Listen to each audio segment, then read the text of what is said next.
NAR India. National association of realtors India.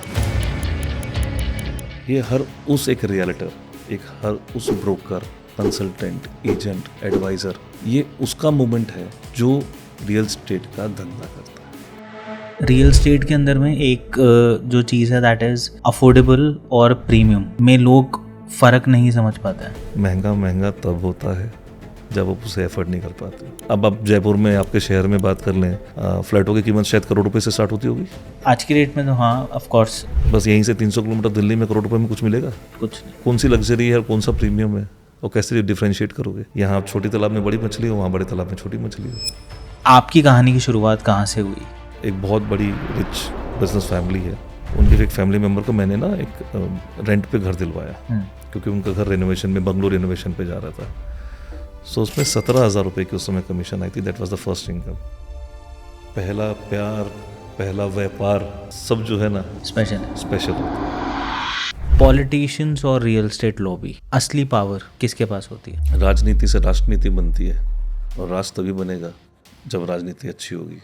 Politics is very very very very very very deeply connected in each and every aspects of real estate. कोई ऐसा client जिसने आपसे सबसे weird request करी हो? मैं पैसे नहीं दे पाऊंगा। अगर घर एक सेलिब्रिटी होता तो दिल्ली NCR कौन सा होता और गोवा कौन सा होता? नाइस क्वेश्चन, थोड़ा सा स्ट्रेसफुल है। आज के बायर्स में और 90s के बायर में मेजर डिफरेंस क्या देखते हो आप? अगर आपको 1 करोड़ रुपए दे दिया जाए, अभी बोला जाए कि आपको कहीं प्रॉपर्टी में इन्वेस्ट करना है, तो वो कौन सी जगह होगी जहां आप डेफिनेटली करना चाहेंगे?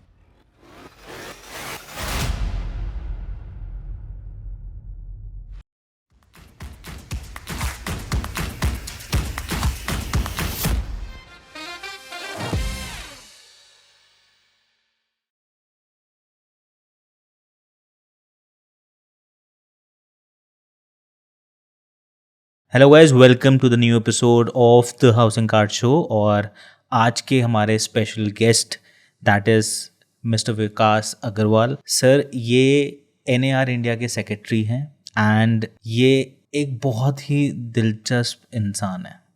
आई may welcome Vikas Agarwal sir, secretary NAR India on the housing card show. Thank you so much कुनाक भैया। एंड एनएयर इंडिया के सेक्रेटरी नहीं, हर एक रियल्टर का सेवक। सचिव क्या होता है? सचिव का मतलब तो वही होता है ना, बिल्कुल। जो हर किसी के लिए काम करने के लिए, पूरी संस्था के लिए। तो ये संस्था जब ब्रोकरों से, कंसल्टेंट्स के साथ द्वारा और रियल्टर्स की बनी हुई है, तो मैं तो सभी का सेवक हुआ और सभी का सचिव हुआ, तो मैं सभी का सिर्फ एक सेवक हूँ। हर किसी की एक कहानी होती है। आपकी कहानी की शुरुआत कहाँ से हुई? Born in a Marwadi family, Agrawal, that too raised up by parents who are not physically well, handicapped. So जब आपको आपके अंकल्स हो गए या आंट्स हो गई, जिनको अपन बोलते हैं, उनके डिसीजन पे चल के जब आप रेज होते हो, सो चीज़ें आप जो करना चाहते हो वैसे नहीं होती है। So there are multiple decision makers in your life on that time, जो आपके लिए डिसीजन लेते हैं। सो मुझे शुरू में ये था कि I want to be want to go on the computer science field, कि मुझे कुछ कंप्यूटर साइंस करना है, ये करना है, वो करना है। Though today itself I am very very interested in tech and all. My grandfather बहुत प्यार करते थे मुझे, and he is having amazing knowledge about the land. वो बोलते थे, जो ज़मीन पे हाथ रखते थे, बोले ज़मीन ना बहुत अच्छी से, ये ज़मीन बहुत अच्छी बढ़ेगी। तो उनसे बहुत कुछ उनके साथ रह करके देखने समझने को मिला। दो उतना वेल स्टैब्लिश उस समय वो चीज़ें नहीं थी, बट उनका नॉलेज और उनकी चीज़ें बहुत अच्छी हुआ करती थी। तो वहाँ से इंटरेस्ट प्रॉपर्टीज़ के बारे में, लैंड के बारे में होता था। तब रियल स्टेट तो जानते भी नहीं थे, ज़मीन बोलते थे बस सब।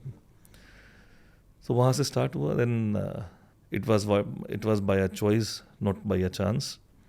Though I got converted to transport business, कि मैं उसमें इन्वॉल्व हुआ, बट मेरे लिए वो था नहीं। One fine day I see a advertisement on a paper कि एक रियल स्टेट कंपनी को सेल्स एग्जीक्यूटिव, मार्केटिंग एग्जीक्यूटिव की ज़रूरत है। तो मैंने वहाँ जाके अप्लाई किया। 10,000 रुपये की पहले सैलरी थी।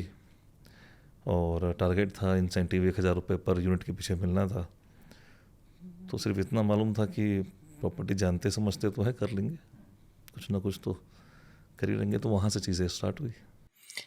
सर, हर कोई अपनी लाइफ की जब journey as a realtor, as a consultant शुरू करता है, तो हर किसी ने कुछ ना कुछ फेस किया होता है। लाइक जब मैंने करा था तो मैंने भी बहुत सारी चीज़ें फेस करी थी मेरे हिसाब से। तो हर किसी की एक अपनी वर्जन ऑफ द स्टोरी होती है। आपकी वर्जन ऑफ द स्टोरी क्या है? When I started and college life में ही मैंने जब फर्स्ट ईयर से ही इसने बोले वो प्रॉपर्टी देखनी है चलो, उसने बोला वो प्रॉपर्टी बिक रही है चलो, उसने बोला वो प्रॉपर्टी बिक रही है चलो।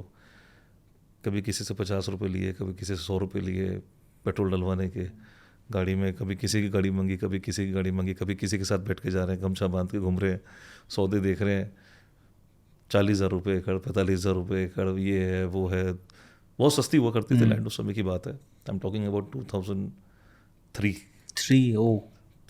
3 4 स्टार्टिंग एकदम बस स्कूल से निकले, 12th क्लियर हुआ और फर्स्ट ईयर से जो पहले दिन से भिड़ गए कि कुछ तो है नहीं करने के लिए, तो यही करना है। क्योंकि कॉमर्स बैकग्राउंड में आप करोगे क्या, और इन्वेस्टमेंट्स उस समय कुछ वो था नहीं subjects. It was a very fortunate for me कि एक बहुत बड़ी रिच बिजनेस फैमिली है, काफ़ी रिच है। तो उनके एक फैमिली मेम्बर को मैंने ना एक रेंट पे घर दिलवाया, क्योंकि उनका घर रेनोवेशन में, बंगलो रेनोवेशन पे जा रहा था। सो उसमें 17,000 रुपये की उस समय कमीशन आई थी। That was the first income. तो वो इनकम जो थी मेरी ना, it was like for me कि अपन तो रिच है। फर्स्ट का स्पेशल होता है सर। फर्स्ट स्पेशल है, अपन रिच है। मैंने इंटर्नशिप करी थी इन रियल एस्टेट कंपनी। हाँ 7,850 रुपये का चेक। हम्म, फिगर्स कभी नहीं भूलता मैं, क्योंकि वो उससे पहले फिगर ही हाँ, नहीं थी। 7,850 रुपये का चेक दिया था मेरे को उन्होंने, फ्रॉम द MD, है ना। मतलब वो कभी किसी को नहीं देते थे, पर उनको वर्किंग अच्छी लगी, उन्होंने बोला नहीं इसको मैं दूंगा। वो आज तक है ना, मैंने लैमिनेट करके रखा हुआ, उसको इनकैश ही नहीं कराया। पहला प्यार, पहला व्यापार, बिल्कुल सब जो है ना स्पेशल है। स्पेशल होता है। तो ये वही था। It was a rental. Then story line आगे ऐसी चली कि बहुत चैलेंजेस देखे, बहुत चैलेंजेस सेल के लिए, बहुत चैलेंजेस। और ना थोड़ा उस समय ना रियल स्टेट समझ में आने लगा कि रियल स्टेट है ये। फिर शुरू से तो एक थॉट प्रोसेस रहता ही था कि कुछ ना कुछ डिफरेंट करना है, अच्छे से करना है, बड़ा करना है, पैसे कमाने हैं। एक धुन होती है ना इंसान के अंदर में कि कहीं भी कर लेंगे, कुछ भी कर लेंगे। तो एक एक दिन में, मतलब मेरा एक टारगेट होता था कि मैं एक दिन में ना कम से कम 20 लोगों से मिलूँगा। मैंने आज भी अपनी डायरी संभाल के रखी है वाली, जिसमें मैंने डेली 20 लोग से मिलता था। मतलब हफ्ते में 100 लोग से तो मिल लूँगा। 100 में से 10% भी अगर साइट विजिट किए तो 10 लोग तो साइट विजिट कर ही लेंगे। और हफ्ते में 10 में से एक बंदा भी कन्विंस हो गया ना, तो मेरी एक क्लोजिंग तो हो ही जाएगी। ये मेरा रेशियो था 2007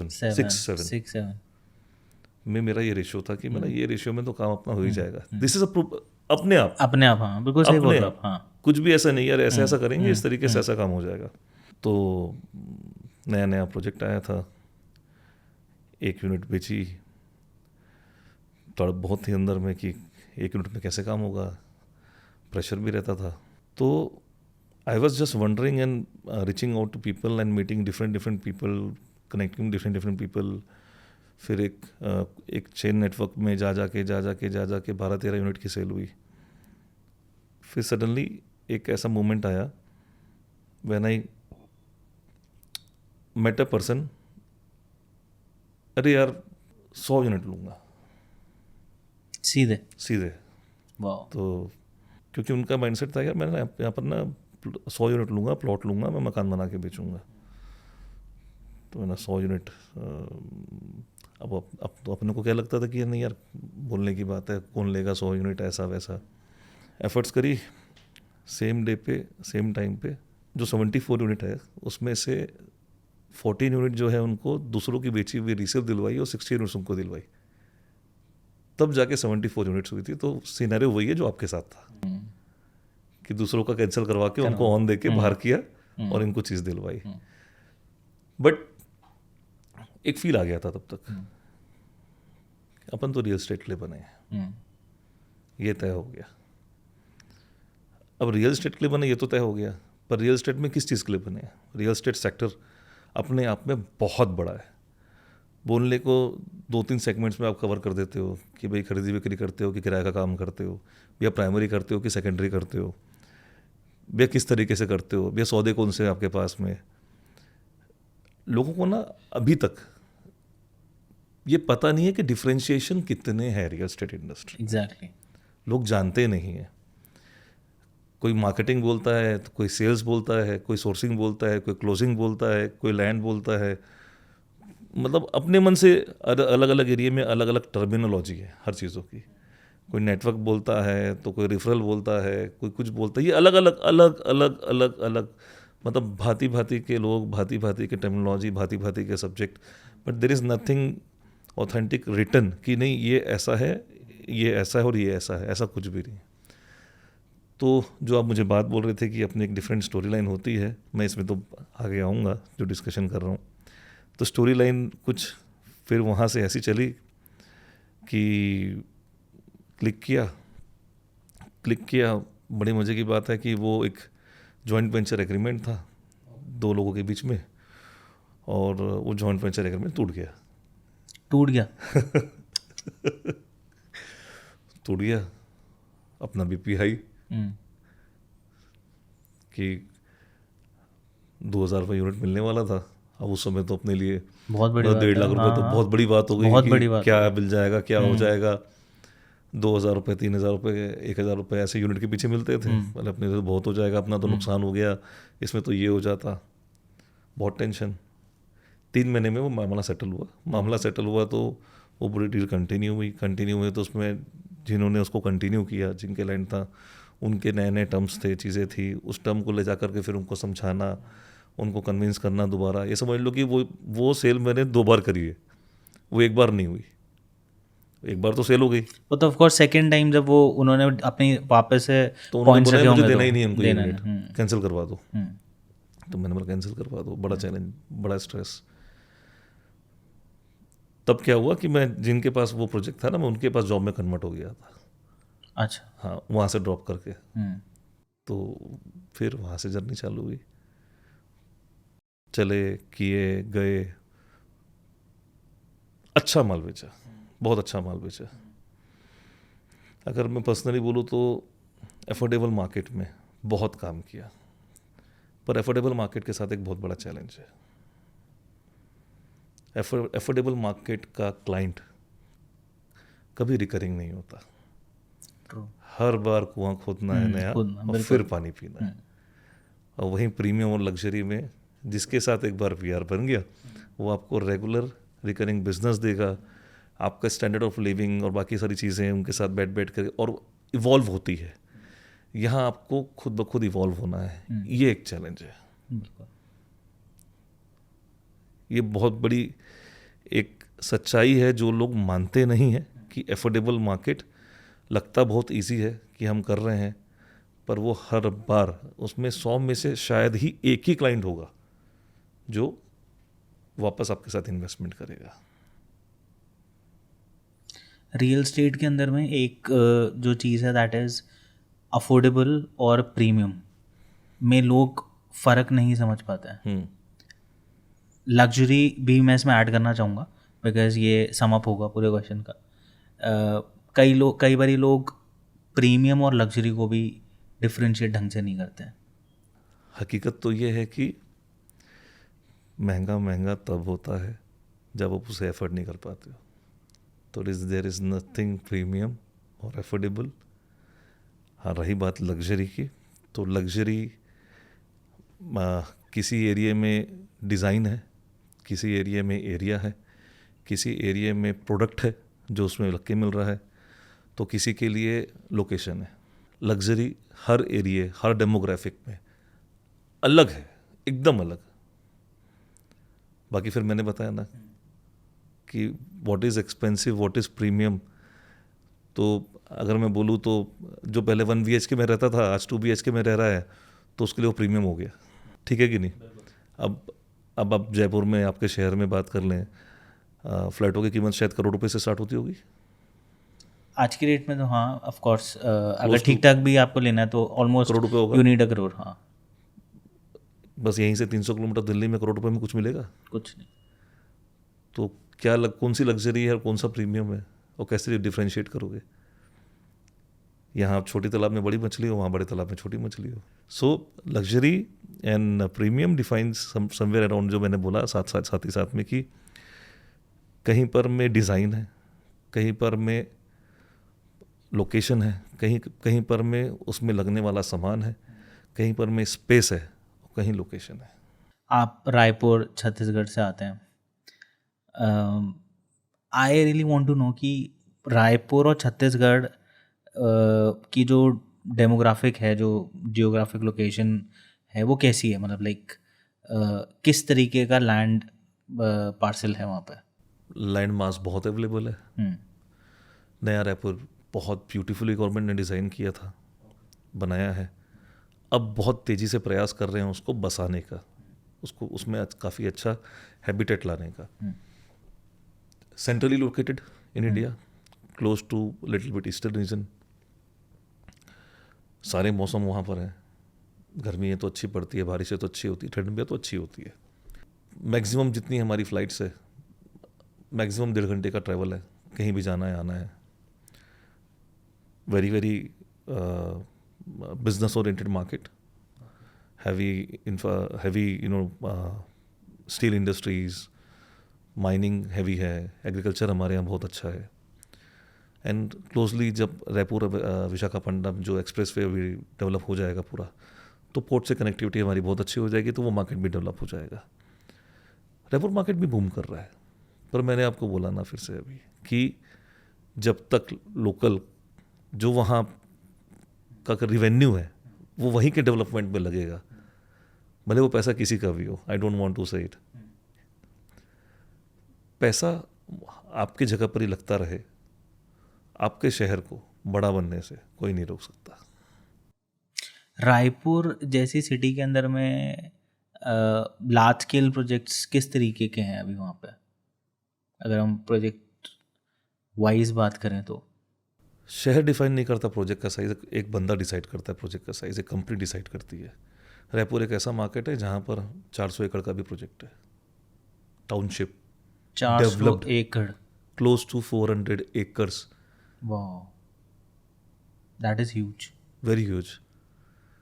आज तक रायपुर में जितने लोग आते हैं बाहर से, जब वो सोसाइटी में घुसते हैं, जब वो डेवलपमेंट देखते हैं, तो यही निकलता है भाई क्या विल पावर है, इट मैटर्स अ लॉट। तो फिर आप उसको कैसे डिराइव करोगे? आप सोचो, close to 400 acres, a township. सोचने में भी थोड़ा सा इनइमेजिनेबल लगता है कई बार बिकॉज ऑफ द साइज है पूरी connected township, fully connected township, having everything inside, beautifully designed and developed. तो मैंने बोला ना कि शहर जो है वो डिसाइड नहीं करता, बंदा डिसाइड करता है वो जो बना रहा है वो क्या बनाना चाहता है। बट फिर भी एक चीज़ बताऊंगा कि अभी हमारे यहाँ हाई राइजेस नहीं है, हार्डली एक आधी अभी टावर है जो 20 फ्लोर्स का बना है। ओके। अभी हम लोग बहुत पीछे हैं उस मामले में, क्योंकि लैंड मास बहुत अवेलेबल है और अपार्टमेंट कल्चर अच्छा आया है पर उतना नहीं आया है। Still people inspired by Delhi NCR की कोठी कल्चर, वो जो बोलते हैं जिसको बंगलो कल्चर वाला फील पूरा वही है। लोगों को खुल के रहना पसंद है। जो पहले से अपार्टमेंट में रहते आए हैं, धीरे धीरे वो अपने आप को अपग्रेड कर रहे हैं। जो अपार्टमेंट में रह चुका है वही अपार्टमेंट ले रहा है, और जो मोहल्ले में रहता था वो सोसाइटी में ले रहा है। इतना ही फ़र्क है। मोहल्ला समझ लो या ओपन कम्युनिटी में रहता था, वो गेटेड कम्युनिटी में जा रहा है। पर जो एक बार अपार्टमेंट में चले गया वो फिर अब अपार्टमेंट छोड़ नहीं पाता, भले ही फिर आपको 10,000 फीट का अपार्टमेंट भी दे दो। तो रायपुर में 10,000 स्क्वायर फीट के फ्लोर प्लेट का भी अपार्टमेंट बन रहा है। वाओ, 10,000 स्क्वायर फीट का फ्लोर प्लेट एक अपार्टमेंट का, वो भी बन रहा है। किस टाइप की अभी लाइक कंपनीज़ हैं वहाँ पे, या किस टाइप के अभी इन्वेस्टमेंट्स होते हैं अगर in terms of Raipur as of Chhattisgarh में? पूरी बात अगर मैं करूँ दैट विल बी बेटर, कि रायपुर और छत्तीसगढ़ में लाइक अभी जैसे हैदराबाद की हमने बात करी, तो वहाँ पे मेजर आईटी अभी चल रहा है सारा। तो ऐसे छत्तीसगढ़ और रायपुर की अगर बात करें, जैसे माइनिंग मेरे को पता है पर्सनली कि that it is very famous for minings, but apart from mining क्या? Chhattisgarh is having a huge potential in regards of investment. You can mark it up to various industries. मैंने आपको mining बता दिया, मैंने आपको steel बता दिया, उसके बाद मैंने आपको एग्रीकल्चर भी बता दिया कि उसमें भी काफ़ी लोग काम कर रहे हैं। अब आप सर्विस सेक्टर में आ जाओ। आज की डेट में अगर बड़ी बड़ी आईटी कंपनीज वहाँ आए तो वहाँ पर उनको रिसोर्सेज बहुत सस्ते मिलेंगे। और रायपुर में आज आईआईटी है, आईआईएम है, एनआईटी है, आज मल्टीपल इंजीनियरिंग कॉलेजेस है। ये लोग बाहर जाके काम कर रहे हैं, बात को समझना। अगर वहाँ आके कंपनियाँ काम करेगी जो सर्विस सेक्टर में है स्पेशली, तो उनको ह्यूज जो है वहाँ पर में ओपेक्स कम मिलेगा, रिसोर्सेस अच्छे मिलेंगे और ज़्यादा लेबरियस मिलेंगे। छत्तीसगढ़िया जो हमारे लोग होते हैं वो बड़े भोले होते हैं, बहुत भोले होते हैं, क्योंकि वो अलग कल्चर है वहाँ पर में। और इसलिए हम लोग बोलते हैं छत्तीसगढ़िया सबले बढ़िया, बिल्कुल छत्तीसगढ़िया सबले बढ़िया, सबले बढ़िया। सबले बढ़िया। ओके। तो बहुत ज़्यादा शौक पानी लोगों का नहीं है, अब दाल चावल चाहिए बस वाला सब्जेक्ट है, और सादा जीवन, सादी कहानी वाला सब्जेक्ट है मैक्सिमम का, specially the core Chhattisgarh people. तो हाँ, बट रायपुर आप देखोगे तो highly developed, highly party culture, highly expensive restaurants और शॉपिंग एंड लग्जरी कार्स, सब कुछ मिलेगा रायपुर में। बट फिर भी जो यंग पॉपुलेशन है वहाँ पर में, huge potential for the service industry on any field. आपने अगर देखा होगा कि रायपुर का जो एक बोला जाता है कि having a very good environment for young entrepreneurs. मजे की बात बताऊं तो people are migrating for business from various places to Raipur. अगर कलकत्ता के आदमी को कलकत्ता छोड़ना है तो रायपुर के बारे में थॉट लेता है। वेस्टर्न उड़ीसा पूरा रायपुर की तरफ शिफ्टेड है। Even people are coming from Rajasthan, Gujarat, Maharashtra from to Raipur to do business on lot of different things, opening a companies and lot of things. Raipur अभी सस्ता है। अभी कोई ऐसा मेजर गवर्नमेंट प्रोजेक्ट जो इन्वेस्टर्स को अट्रैक्ट करने के लिए इनफ हो? There are या huge कुछ ऐसी industrial policies? policy. There is a very good industrial policies happening up over there. उसमें काफ़ी सारी सब्सिडीज गवर्नमेंट दे रही है। गवर्नमेंट हर सेक्टर में प्रमोट कर रही है। आपको इंफ्रास्ट्रक्चर डेवलप करना है, उसके लिए आपको मल्टीपल कंपनीज खोलनी है, आपको किस सेक्टर में जाना है, गवर्नमेंट हर सेक्टर के लिए वहाँ पर गवर्नमेंट के पास में कुछ ना कुछ पॉलिसीज है। And government is supporting, government want people to come down to Raipur and do a job. Raipur में recently AI data centre, one of a kind, अभी AI data centre, AI data centre for forensics, और उसके लिए अभी government ने land दिया है, वहाँ पर बन रहा है। One of a kind of India and Asia, first of a kind.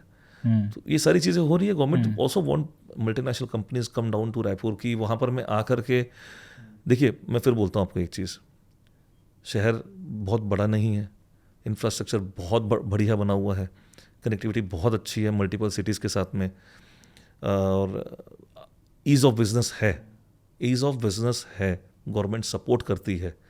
बस थोड़ा सा मल्टीनेशनल कंपनीज को ये समझना पड़ेगा कि हर जगह लोकल को थोड़ा सा प्रेफरेंस देना पड़ेगा। हर जगह बाहर से चीज़ें करने से नहीं होता।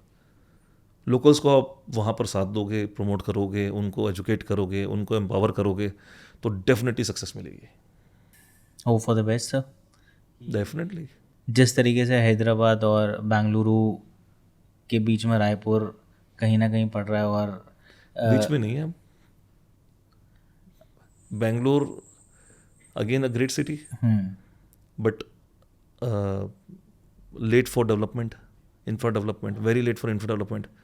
बेंगलोर का लेट होना हैदराबाद के लिए वरदान हो गया।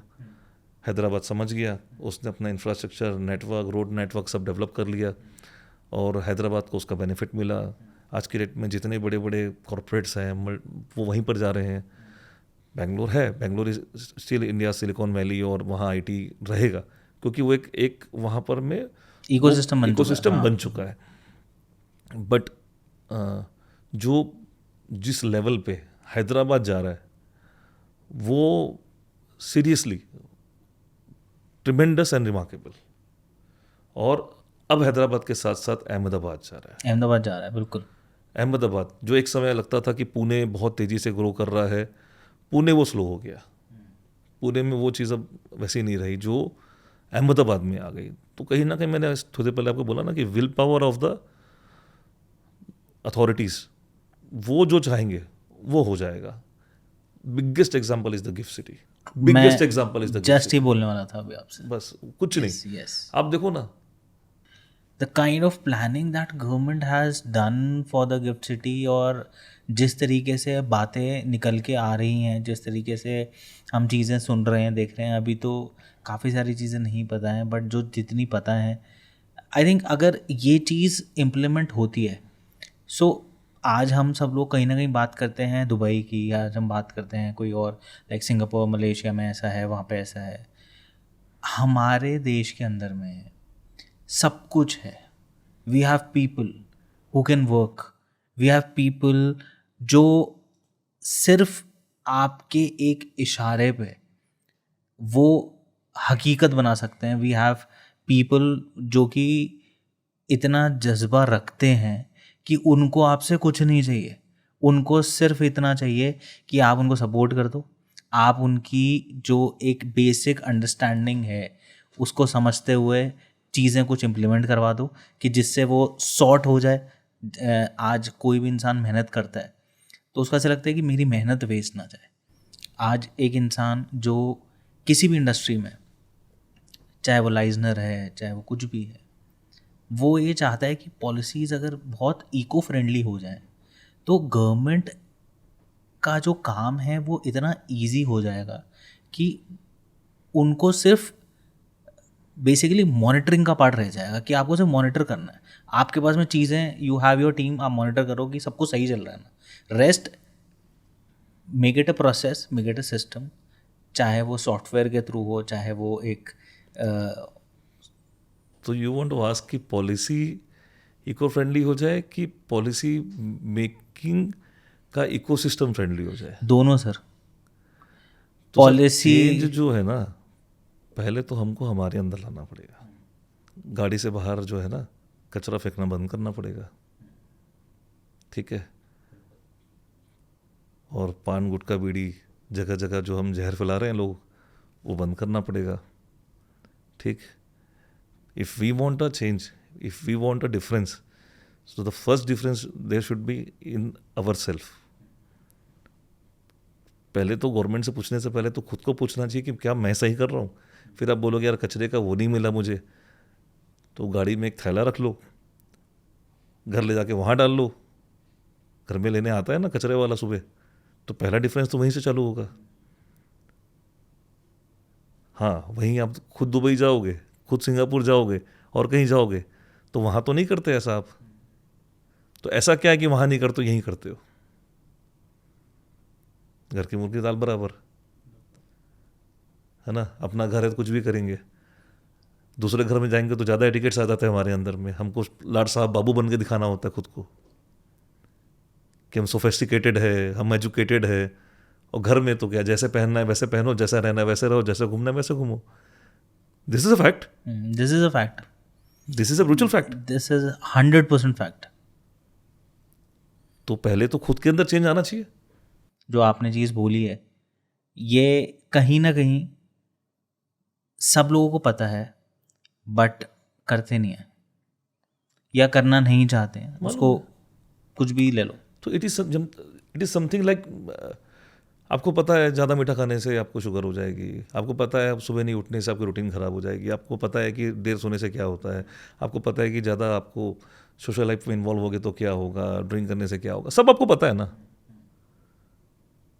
पर ऐसा क्यों होता है कि आप वो नहीं कर पाते. Change yourself if you want a change in the whole world और whatever you are demanding from anyone else. Change की बात आपने करी एंड 1% की भी बात आपने करी. सो एक क्वेश्चन 1% पे दैट स्टेट बायर्स के लिए एक पेमेंट प्लान, एक बहुत इनोवेटिव. थोड़ा रो जाऊं. रॉ बिल्कुल. एक बात आपको समझनी है और समझानी पड़ेगी कि ऐसा क्यों होता है कि हर डेवलपर ये सोचता है कि मुझे बिल्डिंग बनानी है तो क्लाइंट के पैसे से बनानी है, मुझे प्रोडक्ट बनाना है तो प्रोजेक्ट बनाना है तो लोगों के पैसे से बनाना है. मैं किसी के प्रॉफिट मार्जिन में नहीं जा रहा हूँ, बात को समझना. पर there should be always a risk ratio of a developer also. मैंने बोला ना कि मैं जो मेरे साथ नहीं हूँ ऐसा चाहता हूँ तो मैं दूसरों के साथ भी ना करूँ. कोई भी व्यक्ति जब एक प्राइमरी मार्केट की प्रॉपर्टी खरीदता है, जिसको हम बिल्डर मार्केट बोलते हैं, जो एक फ्लैट, घर या प्लॉट खरीदता है, तो कुछ ना कुछ एम्बिशन से खरीदता है, जिसमें आप देख लेना कि 80% लोग जो है इन्वेस्टमेंट के लिए नहीं खरीदते, वो खुद के लिए खरीदते हैं. और मैक्सिमम प्राइमरी मार्केट में सर्विस क्लास लोग ज़्यादा रहते हैं, आपने ध्यान दिया होगा, क्योंकि हमारा क्लाइंटल वैसे ही चलता है उसमें. तो वहाँ पेमेंट प्लान पे जब बात आती है तो उनको ईज़ ऑफ पेमेंट प्लान चाहिए होता है. उसी थॉट के साथ में आप कि दुबई मार्केट में भी एक 1% प्लान अच्छा था, तो मैंने 1% प्लान की कोशिश करी हमारे मार्केट में, जो कि सक्सेसफुल नहीं हुआ.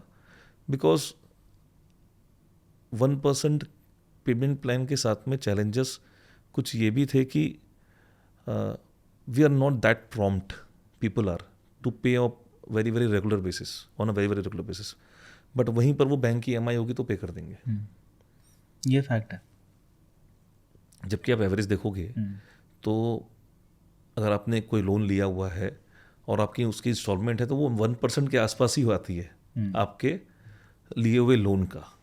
होम लोन में आप ध्यान देना, क्लोज टू 1%, 20% का ही प्लस माइनस का ही आपके पेमेंट प्लान या ईयर के हिसाब से आएगा कि आप 10 साल के लिए ले रहे हो कि 15 साल के लिए ले रहे हो कि 7 साल के लिए ले रहे हो, उसके हिसाब से उसमें आता है. ठीक.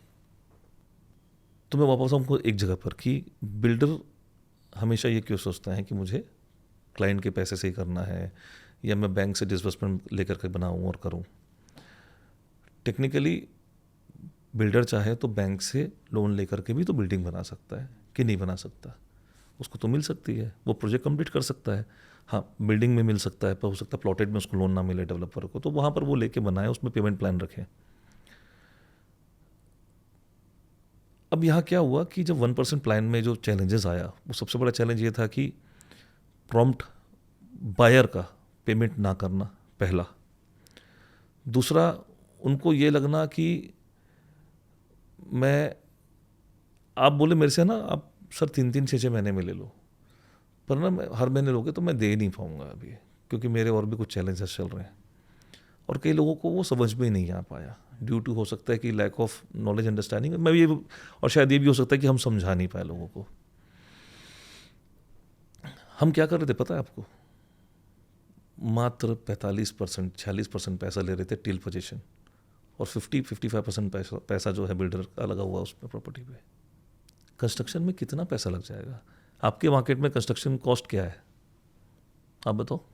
यहाँ पे हाँ, अराउंड 2,500 रुपये पर स्क्वायर फीट के आसपास मैक्सिमम 2,500 रुपये स्क्वायर फीट वैल्यू में आप अगर कोई अपार्टमेंट लेते हो, कोई क्लाइंट कोई अपार्टमेंट लेता है या कोई शॉप लेता है, तो आपको क्या नहीं लगता कि 2,500 रुपये स्क्वायर फीट की वैल्यू क्या 45% में नहीं हो जाती होगी? तो लैंड इन्वेस्टमेंट तो बिल्डर का ही रह गया ना, प्रॉफिट तो बिल्डर जोड़ ही रहा है ना अपना. तो ऐसा क्यों है कि फिर ये भी लेगा, वो भी लेगा, वो भी करेगा, तभी काम होगा? तो हमने उसको ऑल सिंप्लीफाइड कर दिया फिर अभी. तो हम चले गए उसमें 10-10-5-5 के प्लान पे कि 20% पैसा क्लाइंट का लिया, एग्रीमेंट किया, और फिर हर 6 महीने में उसको खाली 5% पैसा देना है. हर 6 महीने में सिर्फ 5%। पैसा देना है। 20% पैसा इसलिए ताकि डील इंश्योर हो जाए और वो बंद जाए वहाँ पर। तो हर किसी की छोटी मोटी एफडी या छोटा मोटा इन्वेस्टमेंट होता है और उसको मालूम है मुझे घर लेना तो ले लिया। अब 5% पैसा साल भर में किसी का कोई मैच्योरिटी आती है, किसी को बोनस मिल जाता है या कोई अच्छा एक सेव करके कर लेता है, तो वो 5% पैसा तो उस प्रॉपर्टी वैल्यू का दे सकता है, क्योंकि जब वो EMI दे सकता है उसकी तो 5% पैसा भी दे सकता है। उस थॉट प्रोसेस के साथ में मैंने नया प्लान डिज़ाइन किया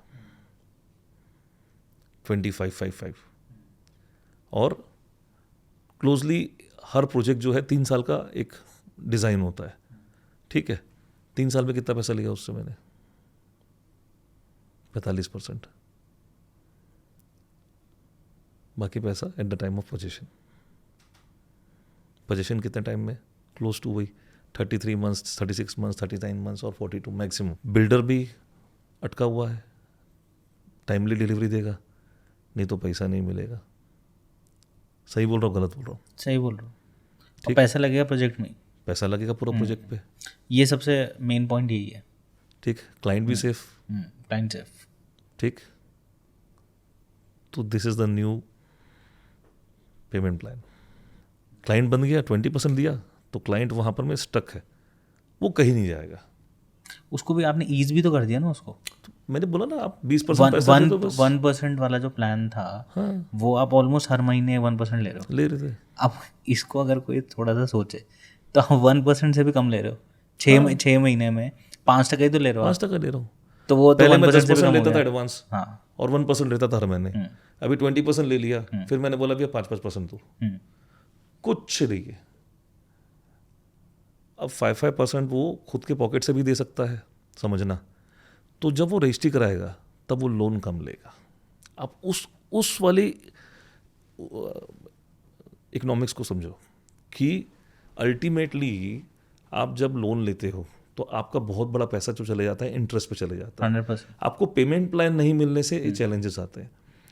मैंने 20% लिया, 20% तो कहीं से भी जुगाड़ करके दे देगा। अगर वो करोड़ रुपए का फ्लैट ले रहा है, हमारे मार्केट में जो टिकट साइज़ चलती है 60, 70, 80 की टिकट साइज़ चलती है, तो वो यार 14-15 लाख रुपए ना बहुत बड़ी चीज़ नहीं होती किसी के लिए निकाल के देना, क्योंकि वो अपना निकाल के किसी भी तरीके से दे देगा।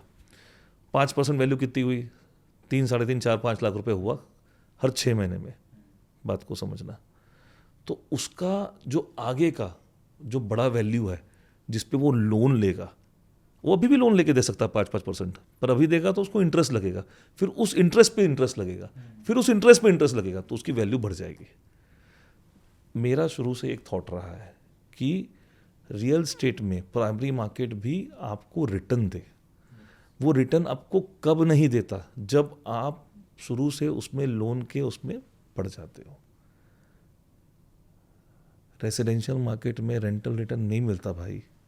नहीं मिलता। क्या मिलता है? कुछ भी नहीं मिलता रेजिडेंशियल। भाई बहुत रेयर है। बैंक में ब्याज में रख दोगे ना पैसा तो उससे ज़्यादा मिल जाएगा। रेंटल में रेसिडेंशियल यील्ड नहीं है। रेसिडेंशियल में रेंटल यील्ड नहीं है। आप खुद सोच के देखो। ये जो पेमेंट प्लान आपका अभी आप बता रहे थे, हाँ, अब एक चीज़ मेरे को और क्यूरियोसिटी है जानने हाँ बोलो। की। जब ये चीज़ इम्प्लीमेंट करी आपने तो कस्टमर का फीडबैक क्या था? मतलब एक्चुअल, बिल्कुल एकदम एक्चुअल बताता हूँ। हाँ। माल बिक रहा है, फीडबैक यही है, माल बिक रहा है। हमने सिर्फ एक ही चीज़ समझाई, बाकी जगह लोगे स्लैब वाइज पेमेंट करोगे कि भैया अब तो गड्ढा कूद गया पैसा दे दो, भैया पहला फ्लोर हो गया पैसा दे दो, भैया ये हो गया पैसे दे दो। पता चल रहा है आपको स्ट्रक्चर में वो 60-70% पैसे ले लिया, फिर फिनिशिंग किया तो बोले पैसा दे दो, फिर आखिरी में रजिस्ट्री बोले अभी लगाता हूँ, करता हूँ, ये करता हूँ, वो करता हूँ। तो आप तो यहाँ पर मैं बैंक के ब्याज में नहीं पड़ जाओगे, क्योंकि 2 टाइप की स्कीम चलती है, या तो इंटरेस्ट आप पे करोगे, या आप इंटरेस्ट पे करोगे, या आप EMI पे करोगे। ठीक है, अगर इंटरेस्ट आप नहीं करोगे तो आपके बिहाफ पे बैंक करेगा, और अगर बैंक करेगा तो वो इंटरेस्ट पे भी चार्ज करेगा। भैया ब्याज और किराया का मीटर कभी बंद नहीं होता। सबसे बढ़िया जो है ना पैसिव इनकम है। बिल्कुल सही है। रेंटल, रेंट और इंटरेस्ट आप क्या कर रहे हो क्या नहीं कर रहे हो वो कभी बंद नहीं होता। ठीक है, तो किसी के लिए वरदान हो जाता है जो उसकी इकोनॉमिक्स समझ लेता है, और किसी के लिए वो जहर हो जाता है जो उसको संभाल नहीं पाता। एक चीज़ और ध्यान देनी चाहिए, बहुत कंट्रोवर्शियल बोल रहा हूँ ना, समझना, जिस बिल्डर की मार्केटिंग बढ़ी,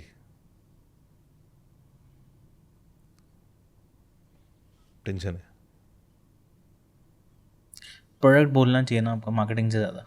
marketing is important but product is also very very important. Important. Yes, मेरा भी सेम मैं टेक। कुछ और बोलना चाहता था पर मैं रुक गया। नहीं, आप please.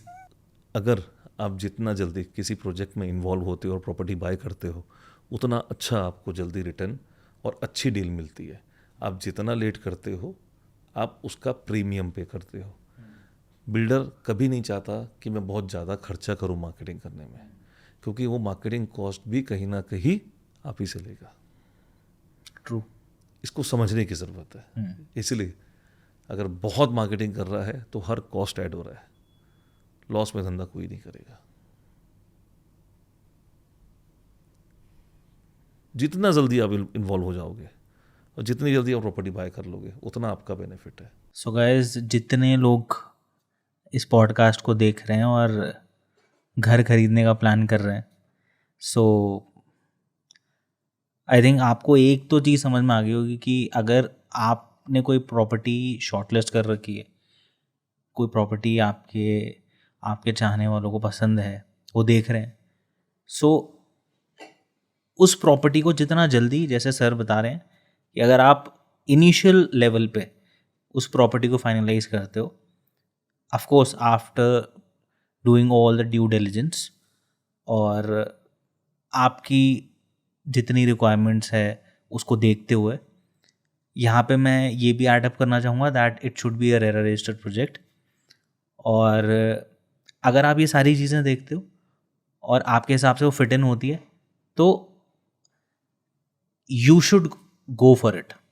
Only one thing that is not manufacturing, that is land. आप गलत Producing बोला था फिर मैंने। प्रोड्यूसिंग बोला आपने। हाँ, बढ़िया लैंड प्रोड्यूस हो रहा है, दुबई में देखो, यूएई में देखो जाकर के, गल्फ कंट्रीज कर रही है पूरी। चाइना ने तो प्रॉपर पूरा एक आइलैंड ही बना दिया पूरा नया, साउथ चाइना सी में, आपने सुना होगा। बिल्कुल। तो प्रोडक्शन तो चालू हो गया, डिपेंड्स कि कौन सी कंट्री कितना कर पाती है। बहुत सारी चीज़ों पे डिपेंड है, बट कर तो रहे हैं। 70 kilometers of beach Dubai has added while creating palm oil. 70 kilometers. 70 kilometers. That is huge. 70 kilometers of Land. shore. Sure. Just imagine. Beach property. हाँ, बीच विला सर, हाँ, बहुत बहुत तभी बिग तो है। बोल रहा हूँ 70 kilometers of beach they added. Private beach भाई साहब सोचो तो in front of your villa. How huge it is, how huge. तो रियल एस्टेट बिजनेस तो आज से थोड़ी है, सदियों से चला आ रहा है, सदियों के लिए। क्या वेरी फर्स्ट डे से जब मैन काइंड को ये समझ में आया, तब से लड़ाई जमीन की तो है। लड़ाई सिर्फ 3 कारण से होती है, जड़ जोरू जमीन, और तो कुछ है नहीं। इतिहास के सारे निकाल के देख लो पन्ने, युद्ध किस लिए हुए हैं, युद्ध किस लिए हुए हैं। बिल्कुल। फैक्टर कुछ ना कुछ वैसे ही रहा है, जितने भी युद्ध हुए, या तो जड़ है या जोरू है जमीन। मतलब एक बहुत रॉ लैंग्वेज में बोल रहा हूँ मैं आपको। एक आपको ना वो बताता हूँ, एक बहुत अच्छा स्टोरी है कि क्या आप जानते हो कि which was the one of the most expensive land deal ever. Most expensive land deal in India, all across the globe? Across the globe बताओ। जितना मुझे याद आ रहा है, I think that happened in either UK. one of the most expensive land deal was 2500 years back. Okay. ठीक है. India. India. कौन सी? पंजाब. क्या हुआ था? उनके जो गुरु थे उनके लिए लैंड दी गई थी फ्रॉम अ जैन, और वो उन्होंने सोने के कुछ कॉइन्स या कुछ ऐसी स्टोरी है कि वो रखे थे और फिर वो उनको लैंड दी गई थी, और उस वजह से दैट अगर उसको वैल्यूएशन में कन्वर्ट करते हो आप, तो that was the biggest land deal of the world. कुछ कुछ सही बोल रहे हो, कुछ कुछ थोड़ा सा वहाँ एरर है. वो पंजाब की नहीं थी, वो गौतम बुद्ध के लिए उनके एक सेवक ने, जो गौतम बुद्ध को फॉलो करते थे, उन्होंने उनको एक गौतम बुद्ध के लिए एक ऐसा वन चाहिए था जो उनके विहार के लिए बहुत अच्छा हो. ओके. है ना. तो उनको वो लैंड पसंद आई. तो जब वो राजा के पास गए, राजा को बोले राजा मुझे ये ज़मीन खरीदनी है, क्योंकि वो वहाँ का बहुत बड़ा व्यापारी हुआ करता था, जिससे राजा भी कर्ज लिया करता था. तो वो जगह थी राजा के बेटे के नाम से. उसके बेटे के नाम पे उस वन का नाम उन्होंने रखा था. तो उन्होंने बोला, मैंने बोला मुझे तो यही लेना है और मुझे बुद्ध के लिए लेना है. बुद्ध का उस राजा के साथ में पहले युद्ध हो चुका था, तो वो राजा उनसे एक द्वेष पाल के बैठा हुआ था. तो बोले ठीक है मैं आपको ये दे दूंगा, बट जितनी धरती को आप सोने से बांटोगे उतनी धरती आपकी. तो उसने अपनी जितनी संपत्ति थी उस तक को बेच करके, सोने से पाट करके उस लैंड के एरिया को खरीद लिया. So that was one of the most expensive real estate deal ever. Real estate deal ही तो हुई ना. Of course.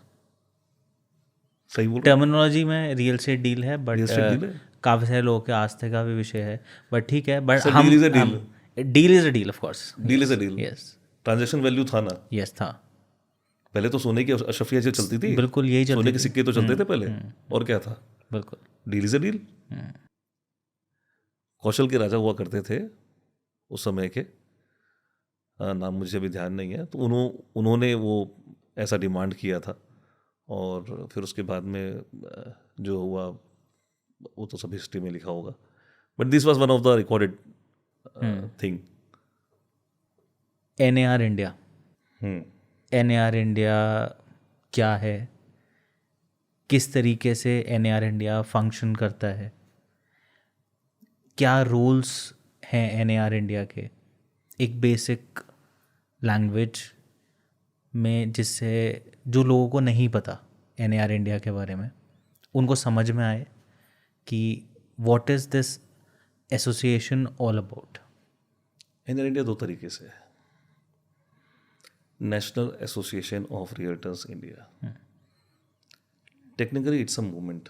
ये एक सोच है. ये हर उस एक रियल्टर, हर उस ब्रोकर, कंसल्टेंट, एजेंट, एडवाइज़र, ये उसका मूवमेंट है जो actually genuinely ethically real estate का धंधा करता है. उनके लाइफ में चेंज लाने के लिए, उनको और एजुकेट करने के लिए, उन वैसे ब्रोकर्स को, रियल्टर्स को मेन स्ट्रीम में लाने के लिए NAR इंडिया बना है. Technically NAR India is a association of associations.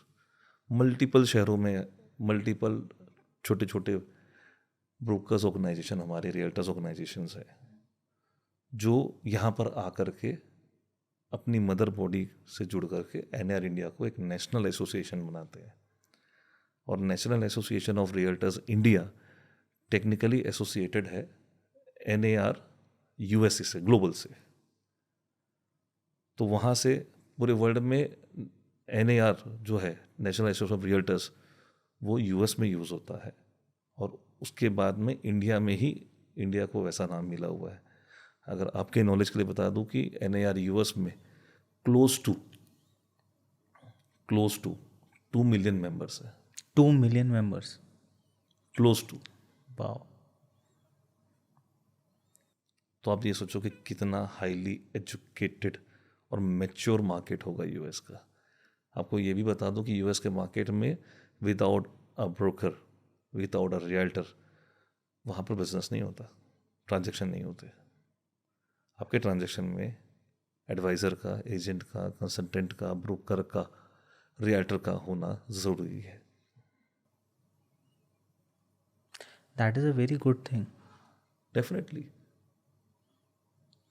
क्योंकि आज अगर इस तरीके का एक सिस्टम होगा सो बिजनेस भी उसी तरीके से मिलेगा बिल्कुल मिलेगा, दोनों को, हाँ whether it is a developer और कंसल्टेंट। बिल्कुल मिलेगा। फिर मैंने बोला ना, चेंज एंड सोच। एक बायर के लिए और एक सेलर के लिए, चाहे वो किसी भी तरीके की प्रॉपर्टी खरीद रहा हो, वो 1% भारी क्यों पड़ता है? 100%, 99% वो दे देता है, 100% दे देता है बाई करते समय। वो मेहनताना देना उसको भारी क्यों पड़ता है? ये साइकोलॉजिकल एनालिसिस करना और उसके लिए लोगों को एजुकेट करना और ये बताना कि भाई वो एक सर्विस है, वो एक एडवाइस जो आपको कर रहा है उसकी फीस है, ये बहुत ज़्यादा ज़रूरी है। Start from minimum 1%। पर लोग तो क्या करते हैं, मैं आधा टका दूंगा, ज़्यादा नहीं दूंगा दिल में। ये समझना पड़ता है कि एक एडवाइज़र के होने से, एक रियल्टर के होने से, एक ब्रोकर के होने से उस डील में कितनी ज़्यादा सेफ्टी हो जाती है। वो आपके लिए ड्यू डिलिजेंस करता है, वो आपके लिए जानकारी इकट्ठी करता है। अगर आप उसको बहुत अच्छे तरीके से चीज़ें समझाओगे, बताओगे, तो आपको अच्छे से एडवाइस करेगा कि क्या आपको प्रॉपर्टी लेनी चाहिए कि नहीं लेनी चाहिए। एनआर इंडिया के साथ में आपका जो सफ़र है वो एज अ पर्सन कौन से ईयर में शुरुआत हुई थी उसकी? Great question. और मैंने क्यों किया वो भी बताता हूँ आपको। हर कोई सोशल लाइफ में कनेक्ट होने के लिए, सोशलाइट होने के लिए मल्टीपल संगठनों से, क्लब्स, एसोसिएशन से ज्वाइन करता है। कोई रोटरी जाता है, कोई क्लब्स बनाता है, क्लब्स में जाते हैं, जो दूसरे दूसरे क्लब्स होते हैं, मेंबरशिप्स लेते हैं, वो सब करते हैं। जैसे लॉयंस क्लब हो गया, रोटरी क्लब हो गया, इस तरह के कितने सारे ऐसे, इनर व्हील हो गया, और JCIs and all this things are there. ये अपने अपने समाज में बहुत ज़्यादा हाईली एक्टिव होते हैं। मैं जब फर्स्ट टाइम रियल्टर 2020 करके एक इवेंट हो रहा था, that was held at Puri, Bhubaneswar. तो मैं तब तक हमारे लोकल एसोसिएशन में वहाँ जुड़ चुका था कि भाई एक ऐसे रियल्टर्स का, ब्रोकर्स का संगठन है, वहाँ जुड़ते हैं, वो नेशनल बॉडी ये है। जब मैं वहाँ गया तो मैं वहाँ लोगों से मिला और वहाँ से मेरी एक सोच बनी कि भाई ये एक जगह है जहाँ पर आपको एक रेस्पेक्ट मिलती है। Technically we are fighting for the respect of our identity. अगर मैं उसको और प्रिसाइसली बोलूँ तो ब्रोकर को दलाल से रियल्टर बनने का बहुत अच्छा मौका मिला जब गवर्नमेंट ने आपको लाइसेंसिंग दिया, जब आपके पास रेरा आया। आप उसको समझते हो कि मुझे सिर्फ, अगर मैं प्राइमरी मार्केट बेच रहा हूँ तो मुझे रेरा लेना चाहिए, तो आप गलत हो। आपको रेरा इसलिए लेना चाहिए ताकि आप अपनी पहचान बता सको कि मैं एक registered real estate consultant, agent, broker और एडवाइज़र हूँ, जो कि रेरा रजिस्टर्ड हूँ। आपको पहचान पत्र मिली है। इस प्रोफेशन को आज तक पहचान नहीं मिली थी। आपको पहचान मिली है जिसका लोग अभी तक जो है फ़ायदा नहीं उठा पाए, समझ ही नहीं पाए कि कितनी बढ़िया चीज़ हमें मिली है। सो NAR इंडिया वहीं पर उस कोर वैल्यूज़ और उन लोगों के लिए जो मेन स्ट्रीम में नहीं है, जो चीज़ें नहीं जानते हैं, ये उनके लिए, उनकी सोच के साथ में, उनके डेवलपमेंट के लिए और वो इवोल्यूशन के लिए, जहाँ पर वो इवॉल्व हो पाए, उनके लिए बना है। तो तरह तरह के एजुकेशन इवेंट, तरह तरह के जो है ट्रेनिंग्स, तरह तरह की टाइम टू टाइम अपडेट्स, तरह तरह का बहुत तरह का जो है नॉलेज शेयरिंग सेशन है वो जब होते रहता है तो उससे जो है लोग जब जुड़ते हैं, नेटवर्किंग इवेंट्स करते हैं, बिजनेस ग्रो करते हैं, तो ये उसके लिए बना हुआ है।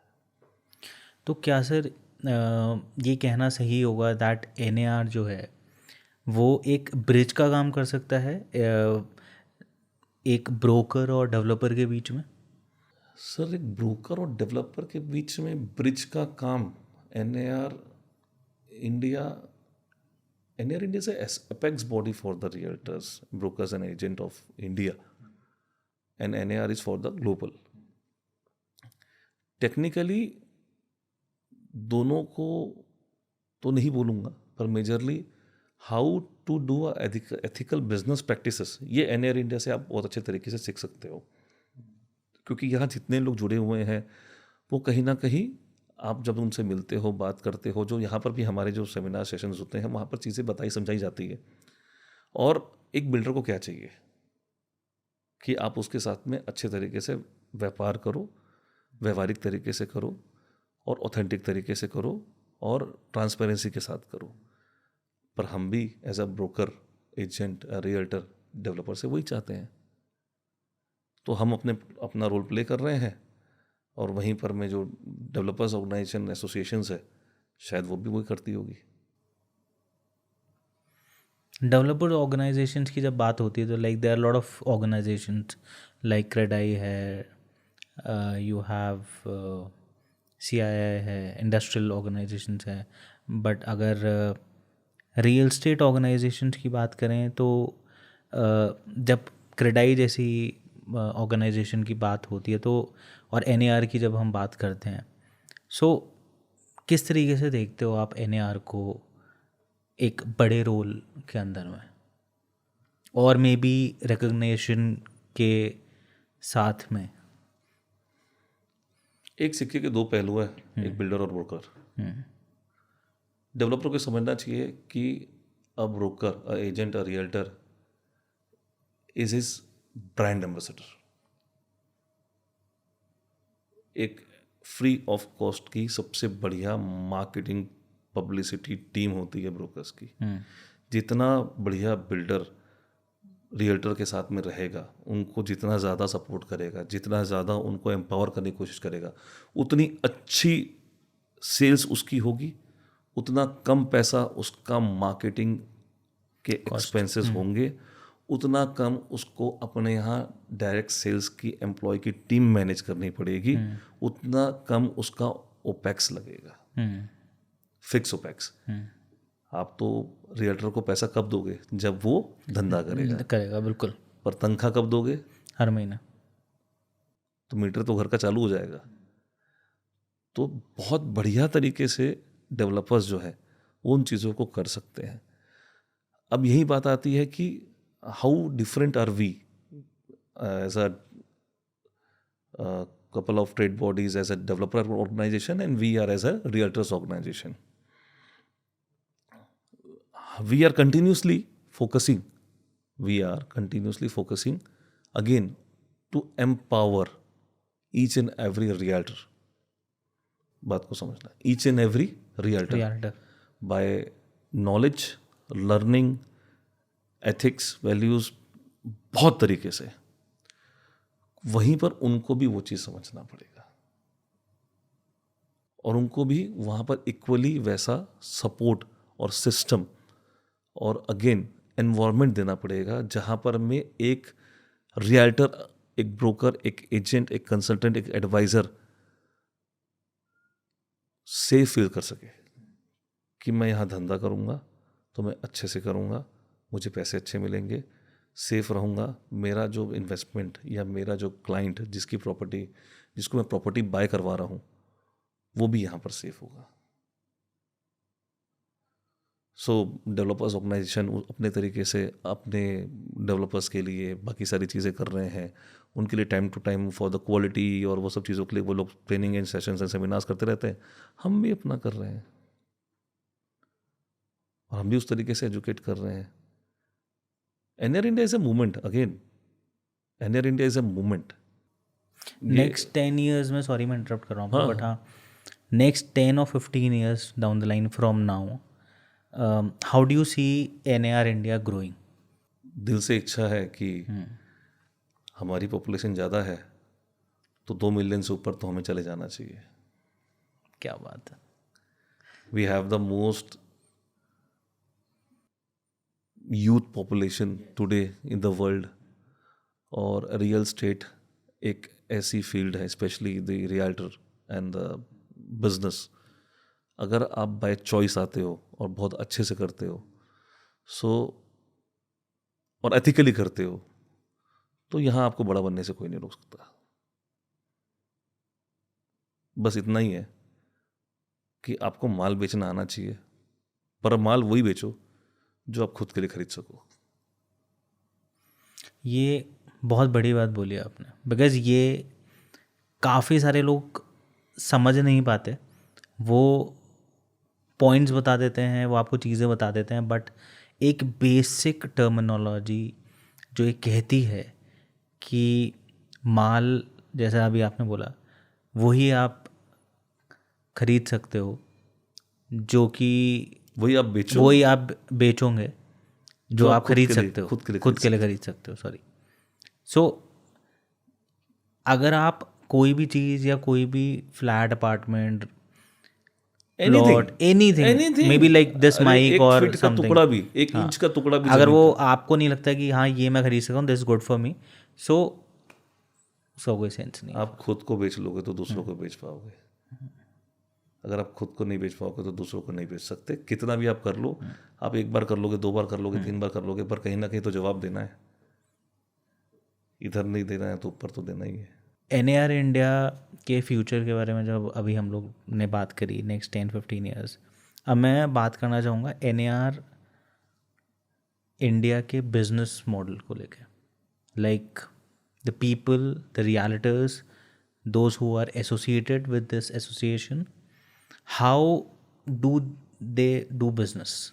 लाइक अगर आज कोई भी पर्सन, फॉर एग्ज़ाम्पल मैं, अगर NAR के बारे में, मुझे इंडिया के बारे में पता लगता है and I curious to know more about NAR India, तो NAR इंडिया क्या करता है आपने बताया, हमारा विजन क्या है, हम next 10-15 years down the line कैसे देख रहे हैं. This is pretty good that we are looking to certain mark.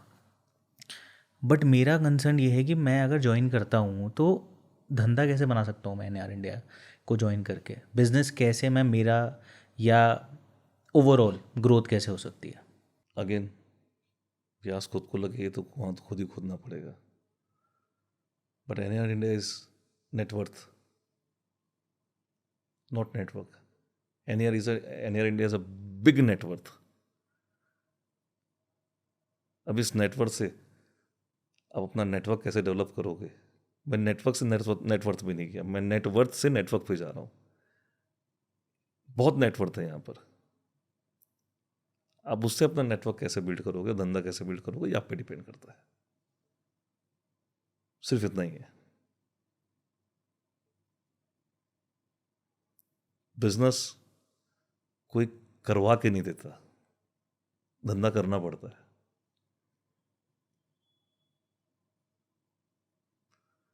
भूख लगेगी तो खाना तो अपने हाथ से खाओगे. धंधा करना है तो खुद ही को जाना पड़ेगा. बिना मरे तो स्वर्ग भी नहीं मिलता. धरती पे स्वर्ग है क्या? वो भी बिना मरे नहीं मिलेगा. तो करना सभी को है. बट जो इकोसिस्टम और एनवायरनमेंट NAR इंडिया ने क्रिएट किया है, और जो NAR इंडिया का आगे फ्यूचर है, जो इसका वास्ट डेवलपमेंट होने वाला है, जो ये बहुत छोटे छोटे शहरों तक, बहुत छोटे छोटे टाउन्स तक ये पहुंचने वाला है, वहाँ जो एक नेटवर्थ क्रिएट करने वाला है, वो अमेजिंग और रिमार्केबल होने वाला है. और हर तरीके से हम जोड़ने की कोशिश कर रहे हैं. पहले हम एसोसिएशन ऑफ एसोसिएशंस थे, हम साथ ही साथ में कुछ ऐसे मॉडल्स लेके आ रहे हैं जिसमें हम कनेक्ट और अच्छे तरीके से एक इंडिविजुअल को कर सके NAR इंडिया के साथ में. उसका प्रयास चालू है.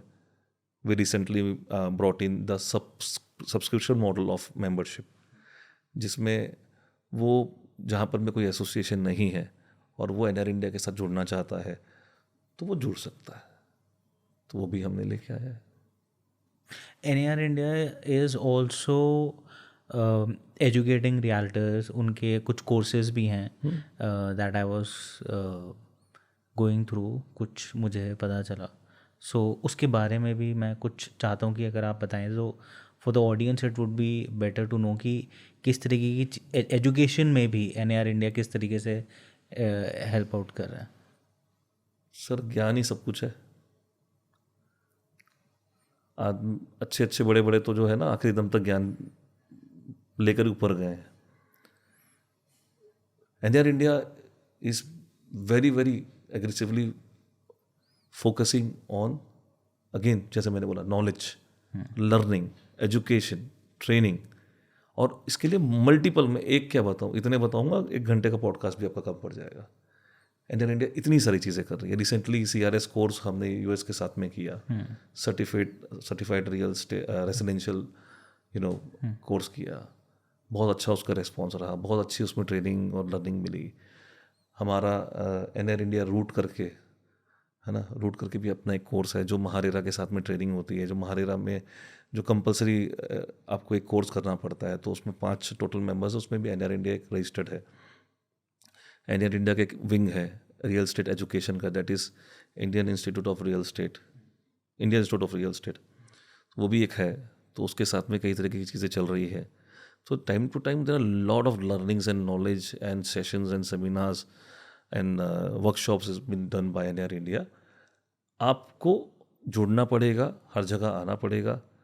There is a person from Pune, Pune ही है, एनआर इंडिया में हमारे मेंबर है। आई थिंक उन्होंने रियल स्टेट पे इतने कोर्सेज कर लिए हैं, इतने कोर्सेज कर लिए हैं, वो कभी कोई सेशन, कोई भी एजुकेशन प्रोग्राम नहीं छोड़ते। मिस्टर ज्योतिष नारंग नाम है उनका। Okay, I think 70 plus 70 plus, 70 plus, wow, more than that, I think more than that. So this is what NR India is doing. Politicians और रियल स्टेट लॉबी, असली पावर किसके पास होती है? राजनीति से राष्ट्रनीति बनती है, और राष्ट्र तभी बनेगा जब राजनीति अच्छी होगी। तो डेवलपमेंट का तगाजा या तो व्यक्ति से, डेवलपमेंट का तगाजा या तो व्यक्ति से या तो संरचना से देखी जाती है।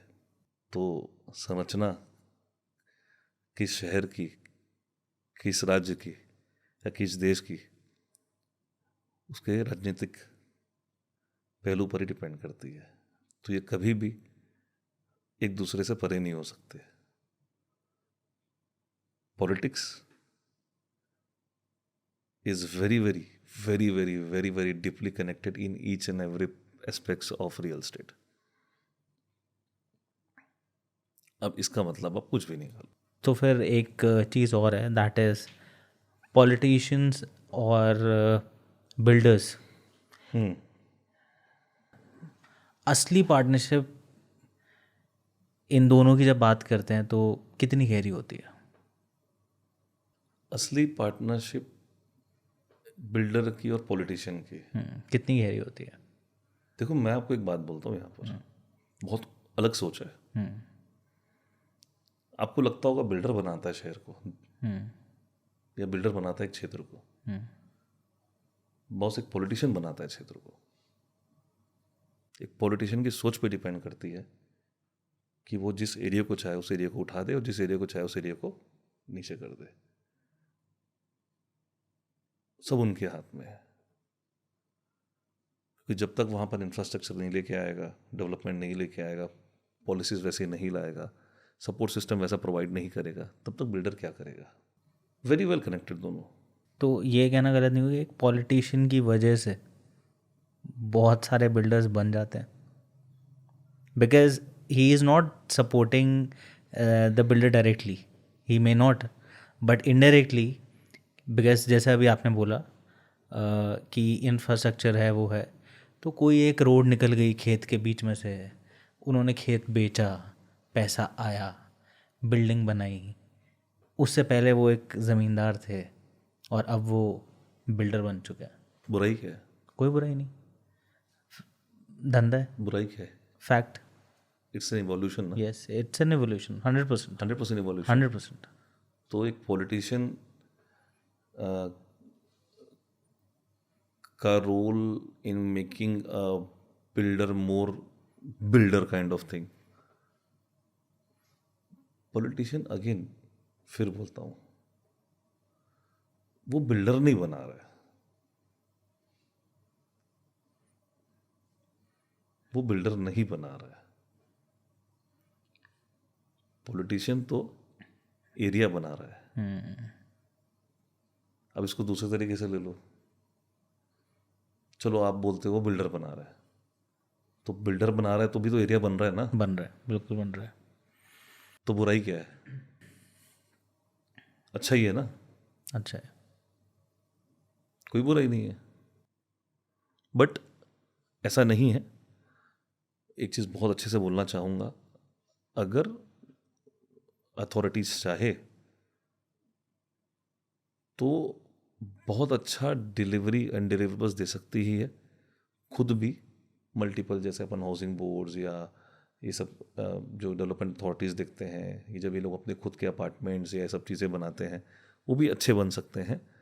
थोड़ा सा सोच को चेंज करना पड़ेगा। फिर वहाँ बोलूँगा, वहाँ पर एक प्राइवेट डेवलपर जैसी सोच ला करके उसको उस तरीके से डेवलप करना पड़ेगा, तो समाज के नीचे ढर्रे को भी बहुत अच्छा एक लाइफस्टाइल और लिविंग मिल पाएगी। मेट्रो प्रोजेक्ट्स और फ्लाईओवर आम आदमी के लिए बनते हैं बिल्डर के प्रॉफिट कमाने के लिए। ये गलत है, बहुत ज़्यादा गलत है। मैं ये भी नहीं बोलूँगा कि 100% गलत है,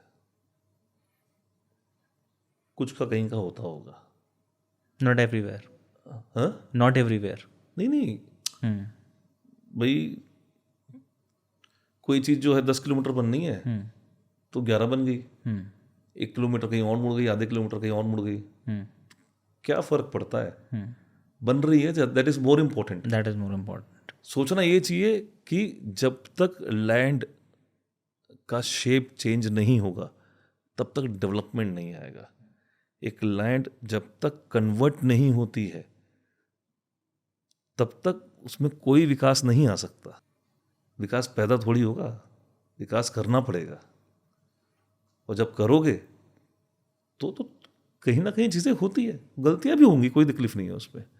बट ज़रूरी नहीं कि फ्लाईओवर्स और मेट्रोस, देखिए फिर वहाँ पर बात दूसरी तरीके की आती है, उसको कौन कर रहा है, क्या थॉट प्रोसेस है, कैसा उसका काम करने का तरीका है, रवैया है, वो एक अपना अलग सब्जेक्ट है। बट अगर आप बोलोगे कि कहीं मेट्रोज आ रही है, कहीं रोड्स बन रहे हैं, कहीं फ्लाईओवर्स बन रहे हैं, नेटवर्क बन रहा है, तो बन रहा है तो बनने दो, बहुत अच्छी बात है, कुछ ना कुछ बढ़िया ही होगा। सृष्टि जब तक सृजन से ही चलती है, अगर सृजन ना हो ना तो कुछ नहीं हो पाएगा, कुछ ना हो पाएगा। Evolution is must for each and everything. एक जगह तो आप भी खाली नहीं बैठ सकते, सही बात है, एक जगह तो आप भी खाली नहीं बैठ बैठ सकते, सकते। तो चेंज तो चाहिए ना। बन रहा है, बहुत अच्छी बात है। Coming to the next topic, so ये कुछ शॉर्ट आंसर्स रहेंगे सर। हाँ हाँ, सो पहला क्वेश्चन आपसे, दैट अब तक आपकी जर्नी जो रही है, जो वर्किंग आपने करी है, उसमें अब तक कोई ऐसा क्लाइंट जिसने आपसे सबसे वियर्ड रिक्वेस्ट करी हो, जब वो आपसे रियल से ट्रांजैक्शन कर रहे हैं? ऐसा तो ध्यान नहीं है, सिर्फ एक ही चीज़ हो सकती है जो सबके साथ ही होती है, भाई पैसे नहीं दे पाऊंगा। इससे वियर्ड कुछ नहीं होता। बस इससे वियर्ड कुछ नहीं है, यही सबसे वियर्ड है, बाकी और क्या ले जाएगा। सही बात है, बट ये तो बहुत ही वियर्ड होता है। यही वियर्ड है, बिल्कुल। और क्या है। समझ लो मैं खा लिया, मैं नहीं दे पाऊंगा, मेरी हिम्मत नहीं है, मैं नहीं दे सकता, और क्या है। अगर घर एक सेलिब्रिटी होता तो दिल्ली एनसीआर कौन सा होता और गोवा कौन सा होता? भाई सेलिब्रिटी मेल है फीमेल? अपन तो फीमेल की बात करेंगे सर। तो बताना पड़ेगा ना कि फीमेल की बात करनी है। नाइस क्वेश्चन, थोड़ा सा स्ट्रेसफुल है। मतलब घर वाला घर सेलिब्रिटी भी दिल्ली है से मेरी और वाइफ है, दिल्ली के बारे में कुछ बोलूंगा तो पत्ती अलग पड़ेगी। मैं भी दिल्ली से हूँ सर। अरे तो वाइफ मेरी दिल्ली से है ना, तो मैं कुछ बताऊंगा तो चैलेंज हो जाएगा ना। चैलेंज तो होगा हाँ। बिल्कुल। यार बड़ा टफ है। मेन चैलेंज तो तब होगा जब वो मैम आंसर सुनेगी। हाँ, चैलेंज तो बहुत होने वाला है। उसी को तो इवॉल्व करने उसी को तो एक्सेस एनालिसिस करने की कोशिश करोगी। प्रेम So- प्रेम के अंदर में आंसर दीजिए सर, कोई इतना स्ट्रेस लेने की बात नहीं है। ठीक है, एक करीना एक कटरीना है। ठीक है, डन। फिर इसमें कोई दिक्कत? हाँ ठीक है, अब कौन सी क्या है वो मत पूछो। वो हम पूछ ही नहीं रहे, हाँ वो ऑडियंस समझ जाती है। Audience is very intelligent. वो ठीक है। वो ठीक है, डन। नेक्स्ट, आज के बायर्स में और 90s के बायर में मेजर डिफरेंस क्या देखते हो आप? 90s में कमरा चाहिए था, आज कमरे चाहिए। पहले घर होता था, अब मकान चाहिए। पहले छोटे से घर में बड़ी बड़ी खुशियां होती थी, आज बड़े बड़े घरों में छोटी छोटी खुशियां भी नहीं होती, ढूंढते हैं लोग। ढूंढते हैं। बिल्कुल। पहले एक कमरे में परिवार सोता था, आज पूरे बहुत सारे कमरों में परिवार का एक एक आदमी सोता है। पहले पूरे घर में एक गाड़ी होती थी, इनफैक्ट एक स्कूटर होता था उससे भी पहले। हाँ मतलब और अब ऑटोमोबाइल की बात नहीं कर रहे हैं, रियल एस्टेट पे कर रहे हैं, तो मैंने उस पर वो बताया कि ये फर्क है। पहले कुटुंब होता था, अब जो है मतलब मैं और मेरा परिवार है। Nuclear families. हाँ, एकल परिवार, निजी परिवार, मैं, हम तक ही सीमित है, बस यही आंसर है इसका। अगर आपको 1 करोड़ रुपए दे दिया जाए अभी और आपको बोला जाए कि आपको कहीं प्रॉपर्टी में इन्वेस्ट करना है, तो वो कौन सी जगह होगी जहां आप डेफिनेटली करना चाहेंगे? सर 1 करोड़ रुपये में तो इन्वेस्टमेंट नहीं होता। 1 करोड़ ही है सर। 1 करोड़ रुपये में कभी आप प्रॉपर्टी का इन्वेस्टमेंट नहीं कर सकते, ये बहुत क्लियर है। इन्वेस्टमेंट होता है जब आप थोड़ा थोड़ा पैसा डाल के उसको बड़ा बनाते हो। और जब 1 करोड़ रुपये लेके कहीं जाते हो, क्या खरीद के ले आओगे? ये बाज़ार सस्ता नहीं रहा, ये बाज़ार महंगा हो गया। करोड़ की कीमत अब लाखों में हो गई है, और लाखों की कीमत हज़ारों में हो गई है। ये फ़र्क रह गया। करोड़ में आप क्या ले लोगे? फिर भी एक कोई लोकेशन अगर हम बात करें, अगर मैं 1 करोड़ रुपए मेरे पास में है, बहुत डिफरेंट आंसर देता हूँ, तो मैं 1 करोड़ रुपए अपनी अच्छी लिविंग में इन्वेस्टमेंट करूँगा, और वहाँ से ये कोशिश करूँगा कि मैं किस तरीके से 10 करोड़ रुपए कमा पाऊँ और फिर उसको इन्वेस्टमेंट करूँ। क्योंकि प्रॉपर्टी 1 करोड़ में अगेन कितनी बड़ी ले लोगे, क्या ले लोगे, क्या रेंटल रेट एक्सपेक्ट कर लोगे आप? 2 दराज आके खेत ले लोगे, कर लोगे, ठीक है, फिर भी मनचाहा इन्वेस्टमेंट नहीं मिलेगा और नहीं होगा। तो मैं तो ये बोलना चाहूँगा कि आप 1 करोड़ रुपए बढ़िया अच्छी प्रॉपर्टी का भोग करो, और वहाँ से ये कोशिश करो कि मैं वैसी प्रॉपर्टी खरीद पाऊँ और उसकी तैयारी कर पाऊँ। ये मेरा आंसर है। This is very very Orthodox, लोगों को पसंद नहीं आएगा, मैं आपको बता रहा हूँ। I am not demotivating the investments. आप लो ना, प्लॉट लो, ये लो, वो लो, सब लो, कोई दिक्कत नहीं है, but I don't want to buy anything from 1 CR। This is your personal choice. This is your personal choice. This is not my type. अब 1 करोड़ रुपये मेरे पास में है, और मैं प्रॉपर्टी जाके नहीं खरीदूंगा। मैं फिर उसको अपने डेवलपमेंट में खर्चा करूंगा, ताकि मैं 10 करोड़ रुपए कमा पाऊँ और फिर मैं इन्वेस्टमेंट करने जाऊँ। तब तो दबा के पैसे प्रॉपर्टी ले पाऊंगा, तभी तो इन्वेस्टमेंट होगा, नहीं तो कैसे होगा? कुछ ऐसी बातें इंडस्ट्री की जो काफ़ी लोग बोलना चाहते हैं बट बोल नहीं पाते हैं, तो उस पर कुछ कहना चाहूँगा आप खुल के? मतलब आपस में बात करते हैं, पूछना पड़ेगा। पूछना पड़ेगा। राज तो बहुत दफन है इस सीने में। पूछना पड़ेगा। किस तरीके की बातें आपके कानों तक पहुंचती हैं कभी कभी? किस सब्जेक्ट पे?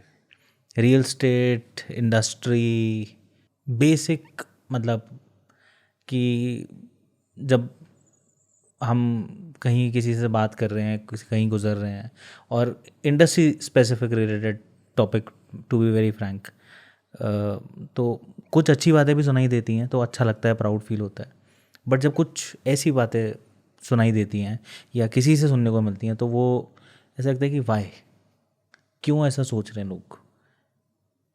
हम किसी की सोच को चेंज नहीं कर सकते, बट अगर कोई चीज़ हम तक पहुंच रही है तो मेरा ये मानना है कि वो कहीं ना कहीं से तो शुरू हुई है।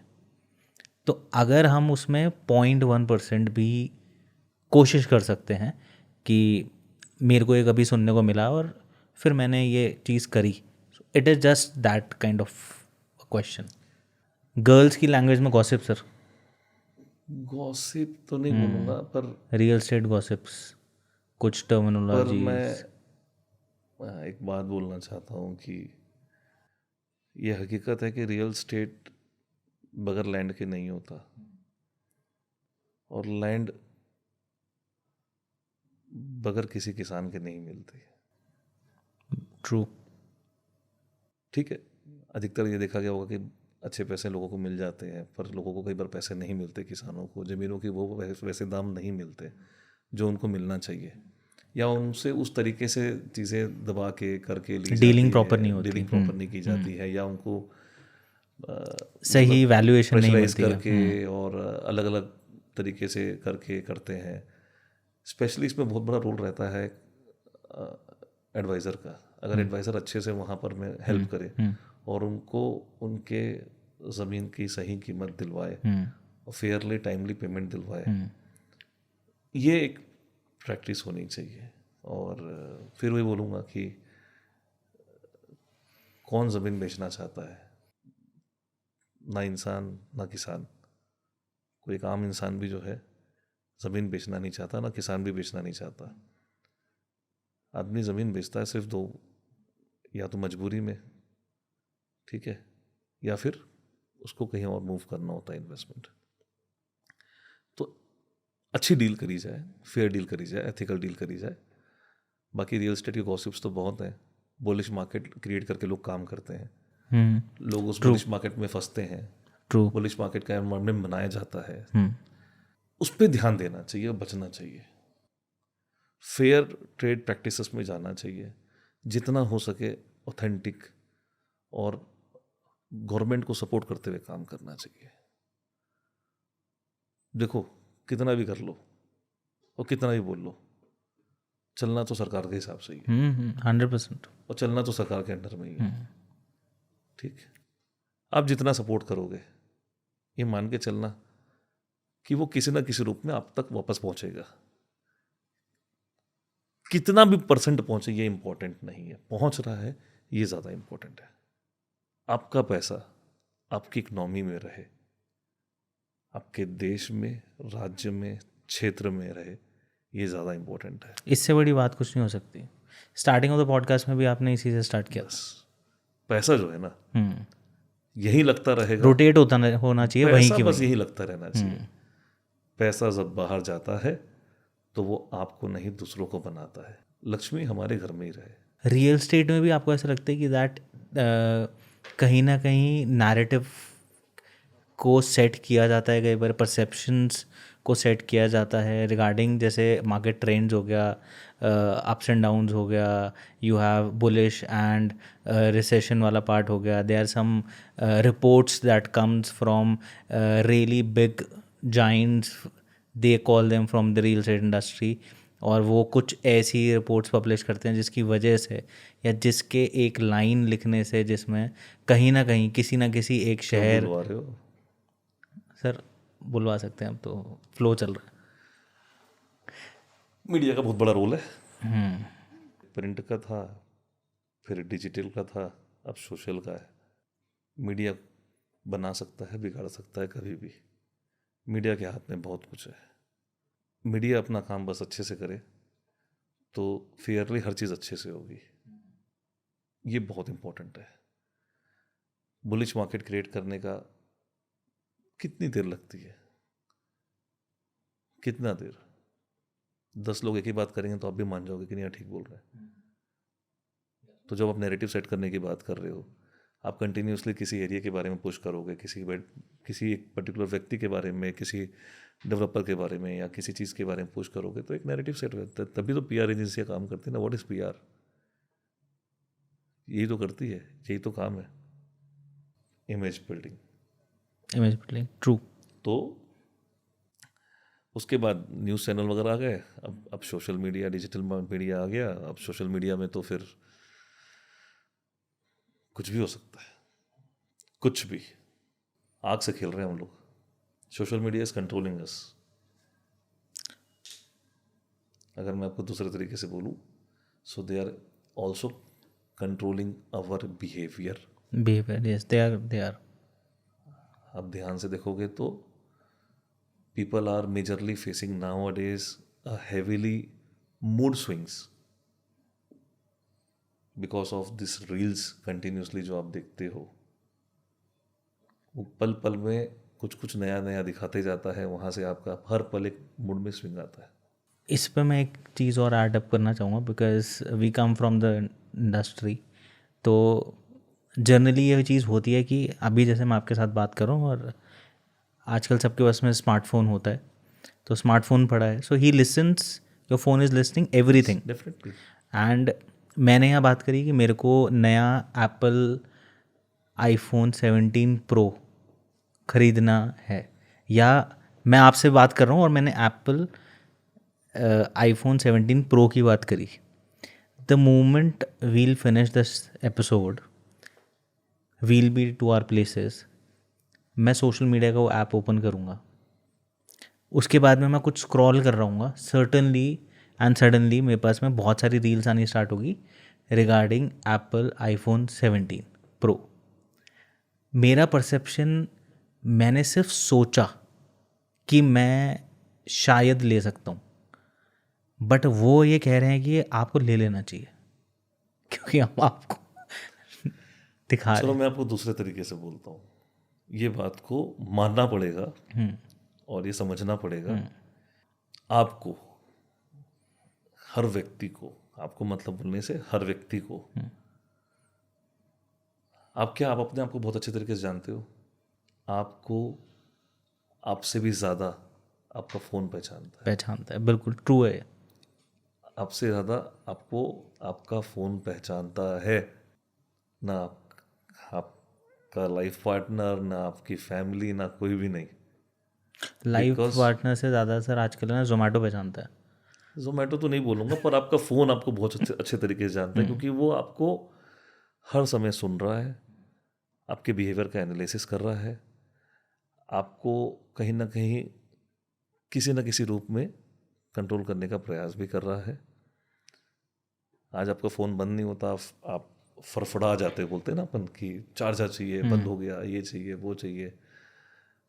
तो ये तो वही वैसी वाली बात हो गई कि चाहिए भी और नहीं भी चाहिए। बिल्कुल। So nowadays we are very very much addicted to the phone and the digital world and the so-called new era of transformation of humankind. कुछ नहीं, बस हम जैसे अगर दूसरी तरीके से एक बात बोलूँ तो जस्ट एक बार सोचो कुनाक, मैं आपको एक बात बोलता हूँ कि अगर मैं आपके दिमाग से आपकी मेमोरी निकाल दूँ तो आप क्या हो? मैं आपके दिमाग से आपकी मेमोरी निकाल दूँ, फंक्शन निकल जाएगी पूरी। सो आपको क्या करना है आपको नहीं कुछ पता। नहीं पता। हाँ बिल्कुल। सिर्फ मेमोरी हटा दूँ, बाकी आप वैसे की वैसे हो। You are nothing, nothing. You are living dead, या यू आर अ मशीन। फिर मैं आपको कमांड दूँ ये करना है, तब करोगे ना। फोन के साथ भी और मशीन के साथ भी यही काम है। स्क्रिप्टेड में तो कुछ नहीं है। You can not put emotions और वो एक्सप्रेशंस नहीं आते सर। हमने पूरे ओवरऑल बात कर ली। हाँ कर ली, सब कुछ कर लिया। I will request you to give some one piece of advice to people जो आज इस एपिसोड को सुन रहे हैं, देख रहे हैं, अपने फैमिलीज के साथ बैठ के, अपने लव्ड वन के साथ बैठ के, कुछ ऐसे लोग होंगे जो जिनकी नई नई जॉब लगी है, ज़्यादा टाइम नहीं हुआ, कुछ प्रोफेशनल्स होंगे, कुछ बिजनेसमैन होंगे।